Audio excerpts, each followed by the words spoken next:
Please stand clear of the doors. Por favor, manténganse alejado de las puertas. Hey everybody, welcome to a special edition of Monorail Monday. For those of you who've been watching for a while, you know, back in September I did 6 episodes of Monorail Monday talking about Disney history, my past working at Disney, mostly in monorails, as well as some other areas.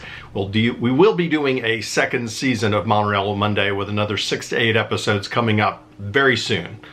But today we have a special edition. We're going to address some issues that have gone on today with the monorail. So let's talk about what happened today. Someone posted on Instagram that Monorail Red was traveling around on the Epcot loop from Transportation Center to Epcot with one of the door panels open. It was open while it was moving en route to Epcot. I'm not sure exactly when it became open. Obviously, it did not leave the station open. But anyway, the monorail left and it traveled most of the way to Epcot with one of the door panels open the entire time as the train moved. First thing, I've never heard of this happening before. It certainly never happened. I was in monorails for almost 8 years. Never had anything like that happen.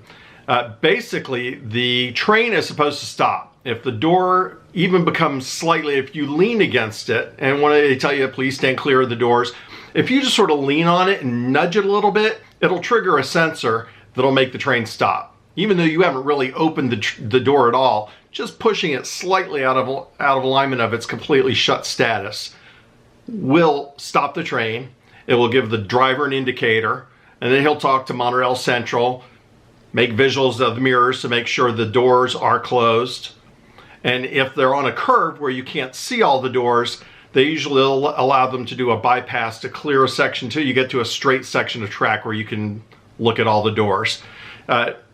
If they had known that that was going on, they probably would have stopped. I'm not sure if they would have tried to evacuate the train or if they would have just told everybody to stand back and back the train up to the transportation center. Not sure exactly what their plan would have been there. But what's supposed to happen is the monorail is supposed to come to a stop if there's a door, if the door becomes open, or if the door just is just bumped a little bit from the inside. It should stop the train right there.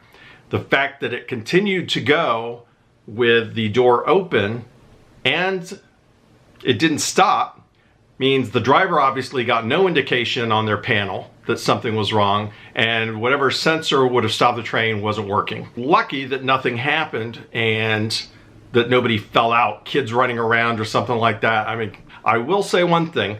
If you find yourself in such a situation, every car has an emergency phone in it at each end.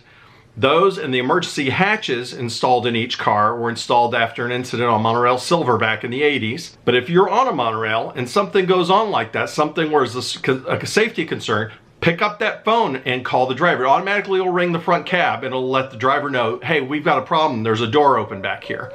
If they didn't see the indicator on their panel, unless they looked in the mirror, they weren't going to know that something was going on. And if they're driving along, they got no indicators, everything's going great, they're just not likely to be constantly checking in the mirror. They will be now. I tell you, they will be now looking in the mirrors a lot more often. So that's what's supposed to happen. It's supposed to stop. I had door alerts all the time. That's what we called them at the time. I don't know if they've got a new term for it now, but we call them door alerts. And you get a little sensor that pops up and it shows, you know, door indicator. 99.9% of the time, it was nothing. You know, you look, there's no door, not even ajar. It's somebody's bumped it, or the sensor's just going off unexpectedly. You go through the motions of the call, everything's clear. Oh, the indicator just went off.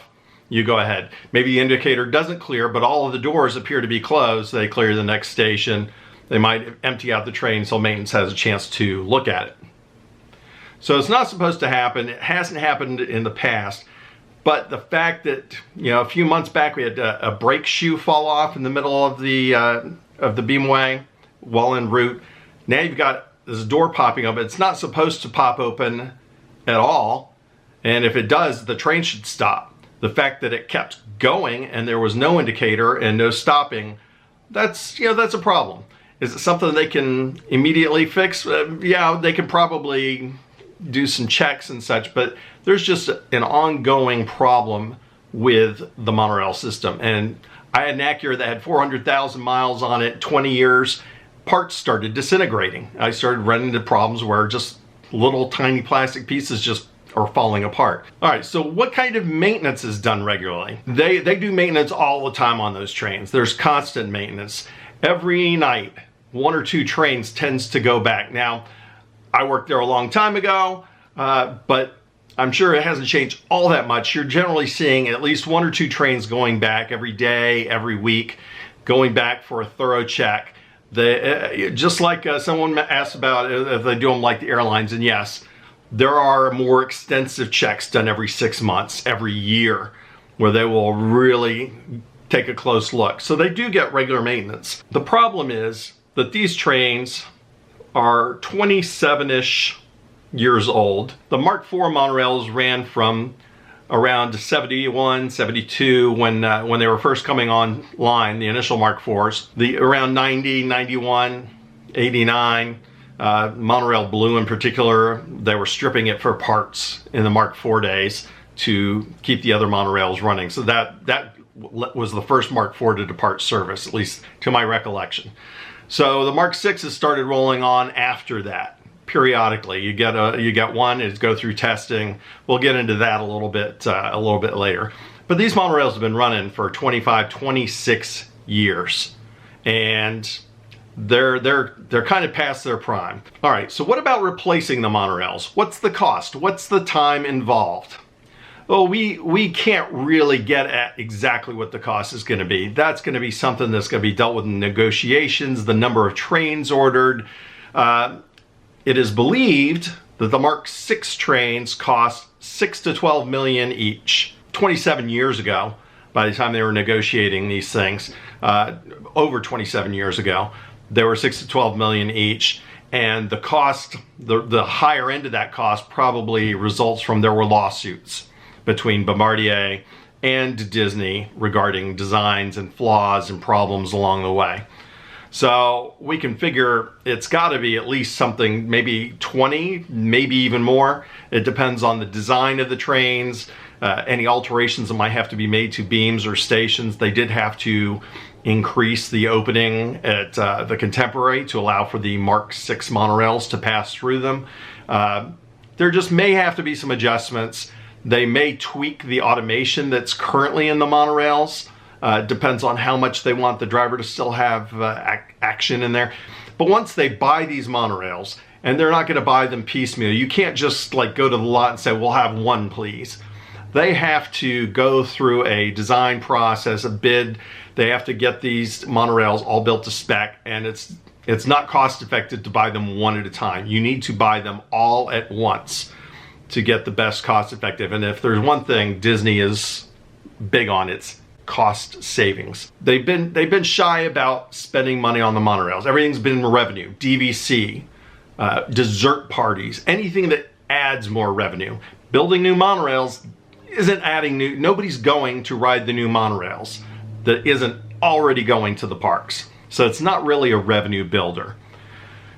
But they're going to have to address it because the recent issues and these compiled problems on the monorail are going to force their hand. They're going to have to at some point. It's probably not going to happen. They're going to expand the monorail. The gondolas will tell you what the future is of transportation. I think Disney would like to go to the gondolas. That's cheaper per mile. It's cheaper to replace them. It's just way more cost effective to use the gondolas, even though they're going to be out of service for weather issues and things like that. The future in Disney transportation will be the gondolas. At least we'll see how this goes. That's the direction they would like to go. I think we're going to see how it plays out once it's opened and how it works, whether they decide to pursue further expansion of the gondolas. Another problem is time. If they ordered new trains today, it would take a couple of years to get 12 monorails replaced. They just won't be able to deliver them. There's going to be bids. There's going to have to be some design specs. They may use the Mark IVs and then update them, or Mark VIs and update them a little bit. Once they're on the beamway, they have to go through a certain amount of testing. I can't remember the exact mileage, but we had to run them through so many miles on the Beamway before the Mark 6s could have passengers on board. What would happen is we'd have people working overnight, and they would drive a Mark 4 train around, and there would be somebody driving the testing Mark 6 train, the brand new train, and they just circle them around and just run them around with equipment, computer equipment, monitoring the monorail, and they just run around endlessly all night long. If they ordered monorails today, it might be a couple of years before you actually had all 12 monorails replaced. So the sooner they do it, the sooner that they can get all this ball rolling. One person asked, is there any possibility they do away with the monorail system completely?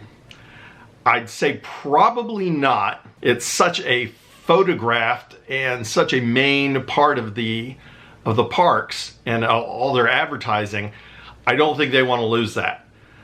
So I don't think they're going to do away with it entirely. I think it's something they're going to have to address, and they're just going to have to suck it up. But I don't think there's much of a chance that they're going to do away with the monorail system. Another person asked, what are the solutions? Is updating the monorails the only solution? As mentioned, the gondolas are an option. They're not going to replace the monorail on the Magic Kingdom resorts with the gondola. So they're unlikely to do that. It's probably just going to be a matter of replacing the trains themselves. So let's say the monorails do cost in the neighborhood of 20-ish million. And it may be significantly more than that. Multiply that times 12, you're looking at around $250 million, 250 million plus, to bring these new trains into service. And that's just assuming it's just 20 million.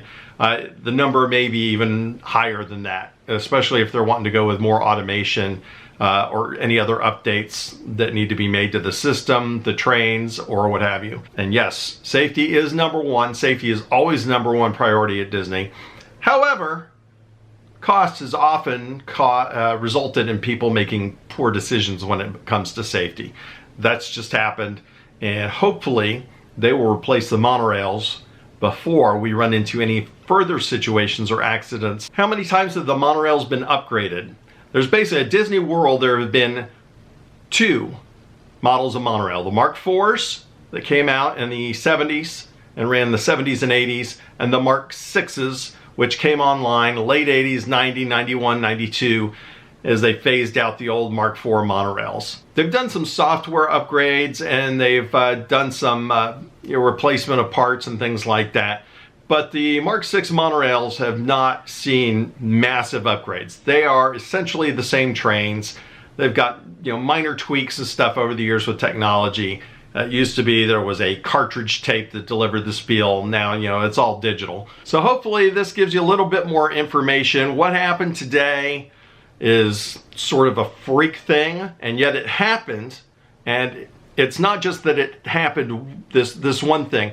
The fact you've had the brake shoe fall off, that you've had some of the other collision with the work tractor in the last year or two. Some of these things, it's just, there's more problems than what used to happen. People getting stuck on the monorail. Those are more frequent than they used to be. So today was kind of a freakish thing.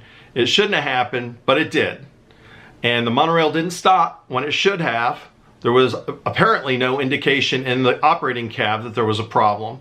So they weren't aware of it until it pulled into the station. So again, a reminder, there are emergency phones in every car. If something happens, something you're not sure about, something you're not comfortable with, you smell smoke, something is going wrong in that train, don't just film it with your phone or your camera to put on YouTube later. Call the driver. Let them know, hey, something is going wrong. Something is not safe up here. We need some help, or you need to be aware that this is going on. So thanks for watching. If you like this, or you want to know more about Disney or my history at Disney, we looked at the cast member handbook from 1992 back in September. I've got a Monorail driver's guide that we may look at soon. We'll announce season 2 of Monorail Monday in the near future. Do another 6 or 8 episodes of not just monorails, but it'd be monorails and also some history of just working at the parks, maybe a little bit of Universal as well. So thanks for joining us.